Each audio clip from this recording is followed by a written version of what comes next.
আসসালামু আলাইকুম। কেমন আছো সবাই? আশা করি ভালো আছো। তো শীতকাল যেহেতু চলে এসেছে, পর্তুলিকাগুলোতে তেমন ফুলও ফুটছে না আর পাতাগুলো হলুদ হয়ে যাচ্ছে। তাই ভাবলাম একটু সার প্রয়োগ করব। সার যেটা প্রয়োগ করব সেটা হচ্ছে আমি ঘরে তৈরি করেছি। তার আগে একটু ডগাগুলো পিঞ্চিং করে দিব। পিঞ্চিং করে সারটি প্রয়োগ করব।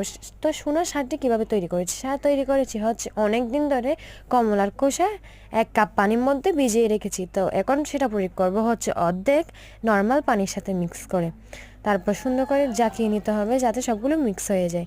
তারপর সুন্দর করে নিচে মাটিতে স্প্রে করে দিতে হবে। এই যে আমার মতো সুন্দর করে সবগুলোতে স্প্রে করে দিবেন। তারপর ছায়াতে রেখে দিয়ে আবার আমরা রোদের মধ্যে রাখতে পারবো। রোদে না রাখলে পর্তুলিকায় ফুল ফুটে না। তো ভিডিওটি কেমন লাগলো কমেন্টে জানাতে পারো। তারপর চ্যানেলটি সাবস্ক্রাইব করে লাইক করে দিও। ওকে, বাই।